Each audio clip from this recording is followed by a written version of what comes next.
പ്രധാന വാർത്തകൾ.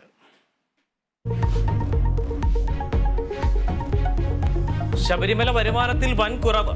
അരവണ അപ്പം വിൽപ്പനയിലും വർധനയില്ല. ശബരിമലയിൽ കാണിക്കയിടരുതെന്ന് പ്രചരിപ്പിക്കുന്നതായി MV ഗോവിന്ദൻ. സന്നിധാനത്ത് തിരക്കിനൽപ്പം ശമനം.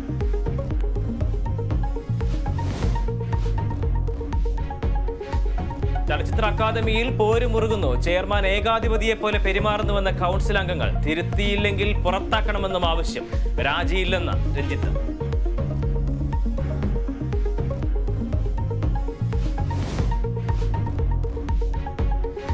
പാർലമെന്റ് അതിക്രമ കേസിൽ തെളിവായ മൊബൈൽ ഫോണുകൾ നശിപ്പിച്ചു. കത്തിച്ചു കളഞ്ഞെന്ന് അറസ്റ്റിലായ ലളിത് ഷാ. 2 പേർ കൂടി ഡൽഹി പോലീസിന്റെ കസ്റ്റഡിയിൽ. സുരക്ഷാ വീഴ്ചയിൽ പാർലമെന്റ് പ്രക്ഷുബ്ധം.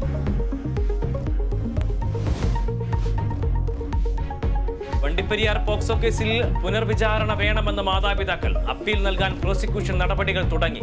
CPM പ്രവർത്തകനായ പ്രതിയെ രക്ഷിക്കാൻ തെളിവുകൾ നശിപ്പിച്ചെന്ന് VD സതീശൻ. എന്ത് സംഭവിച്ചുവെന്ന് പരിശോധിക്കുമെന്ന് മുഖ്യമന്ത്രി.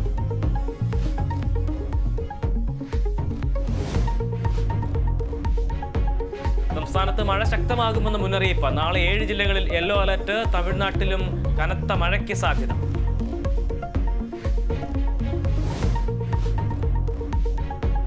കരിമണൽ ഖനനത്തെ ന്യായീകരിച്ച മുഖ്യമന്ത്രി. തോട്ടപ്പള്ളിയിലെ ഖനനം നാടിന്റെ താൽപര്യത്തിന്. ഖനനത്തിനെതിരായ സമരം മുന്നോട്ടു പോകട്ടെ എന്നും പിണറായി വിജയൻ.